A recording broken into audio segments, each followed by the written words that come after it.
20 ستمبر 1857 کو بہادر شاہ ظفر کو ہمایوں کے مقبرے سے گرفتار کر لیا گیا۔ میجر ہڈسن نے اس کے بیٹوں اور پوتوں کو گولی مار دی۔ لال قلعہ میں بہادر شاہ ظفر کا مقدمہ چلا اور 1858 میں اسے اس کی بیگم زینت محل کے ساتھ رنگون بھجوا دیا گیا۔ بادشاہ اس وقت سلطنت محل خزانے اور خاندان سے محروم ہو چکا تھا، لیکن اس کے باوجود وہ بادشاہ تھا۔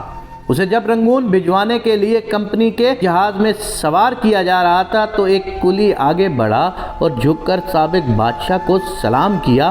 مغل بادشاہوں کی روایت تھی، یہ لوگ جھک کر سلام کرنے والوں کو خالی ہاتھ واپس نہیں بھجوایا کرتے تھے۔ بادشاہ نے کلی کو جھکنے اور سلام کرتے دیکھا تو بے اختیار جیب میں ہاتھ ڈالا۔ اس وقت اس کی جیب میں عقیق کی ایک تسبیح کے سوا کچھ نہیں تھا۔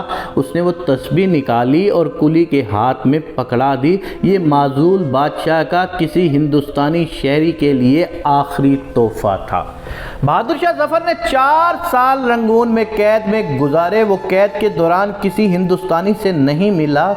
اس کی بیگم زینت محل کے مطابق بادشاہ کے پاس ملاقاتیوں کو دینے کے لیے کچھ نہیں تھا اور یہ اس کی غیرت کو گوارا نہیں تھا کوئی اسے ملنے آئے اور وہ اسے خالی ہاتھ لوٹا دے، لہذا اس نے ملاقاتوں سے انکار کر دیا۔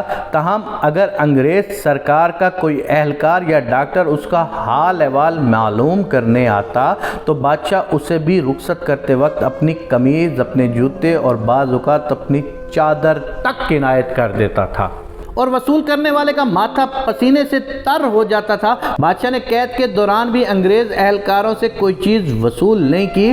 ڈاکٹر ادویات تک بادشاہ کے ملازموں کو دیتے تھے اور وہ انہیں پلاتے تھے۔ بادشاہ کے لیے کپڑوں، جوتوں اور چادروں کا انتظام بھی خادموں کے ذریعے کیا جاتا تھا اور اس کے لیے کھانے پینے کا سامان بھی ملکہ عالیہ اور ملازمین کو دیا جاتا تھا۔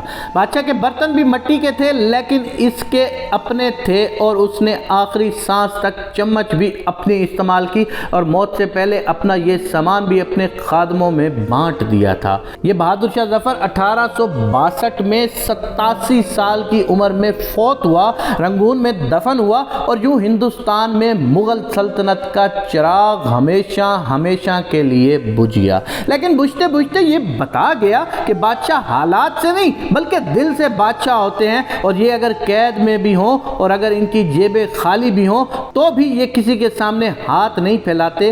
ان کا ہاتھ اس وقت بھی اوپر ہوتا ہے، نیچے نہیں ہوتا۔ آج ہمارے دور میں ہم اپنے ملک کے حکمرانوں کو دیکھیں تو ہمارے ملک کے حکمران جتنے مرضی امیر ہو جائیں لیکن آج بھی ان کا ہاتھ مانگنے والوں میں سے ہوتا ہے۔ ان کا نام لینے والا بھی کوئی نہیں ہوگا تاریخ میں، لیکن آج بھی مغل سلطنت کے بادشاہوں کے نام لیے جاتے ہیں۔ آج بھی ہر اس شخص کا نام زندہ ہے کہ جس نے غیرت سے بادشاہت کی، جس نے عزت سے بادشاہت کی، جس نے رعایا میں تقسیم کر کے بادشاہت کی۔ میری اللہ پاک سے یہ دعا ہے کہ میرے پاک اللہ پاکستان کو ترقی یافتہ ملکوں کی فہرست میں شامل فرما دے، آمین یا رب العالمین۔